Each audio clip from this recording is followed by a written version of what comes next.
Hi everybody, welcome to my channel. Thank you so much for joining me today. This is Art and Cooking.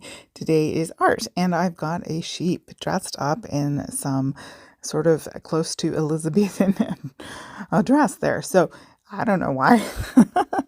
Who knows the mind of Cynthia Maynard? But here I am working in my newest art journal with similar paper to the Strathmore Visual Journal, and I will try to remember to link that below. It comes in a set of 3, and actually you can do Amazon subscribe and save.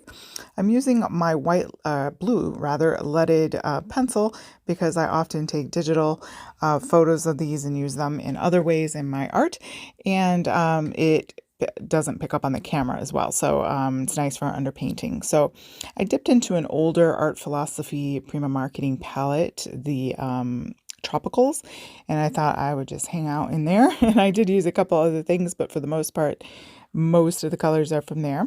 And I went ahead and dried her dress, and then just getting sort of a light color in there to define the head a bit. So sticking with that pink and that sort of bolder goldish yellow, tropically yellow, I guess, mango, almost a mango, not quite. And I did grab my light, it's a speckled egg, I think. Methinks it is. Distress Woodless Watercolor pencil. I am trying to keep working with those to see how much I like them. And they have their uses, and they're fun. So just giving some little pink under the ear definition there. I made a little bloop in her dress there, but c'est la vie. So just giving some more definition. And that's the thing with art. You have to be willing to layer. It always looks like a second grade drawing in the beginning. And sometimes it ends that way with me, but sometimes not.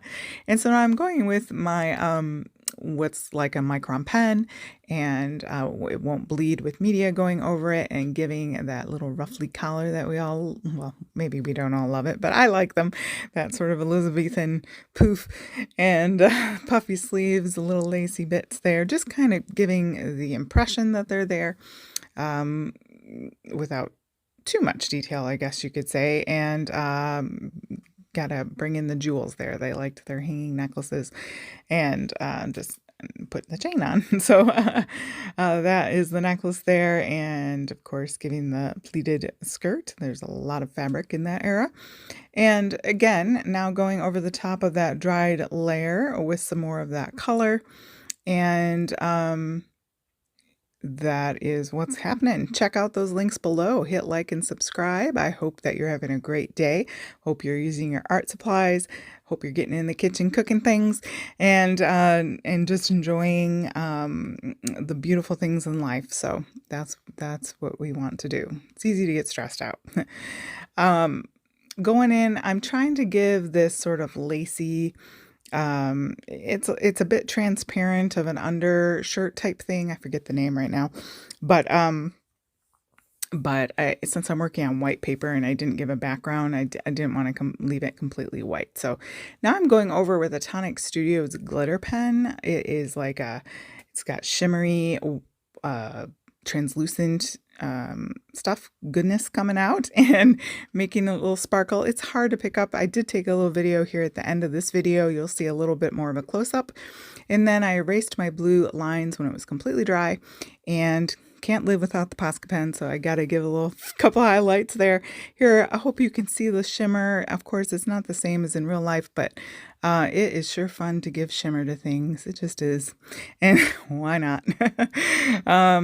We're all touched with a bit of stardust, I guess. All right, guys, thank you so much for joining me. I hope that you come back for the next video. Thank you so much. Do like, share, and subscribe. That would help me out tremendously, and I hope you have a blessed day.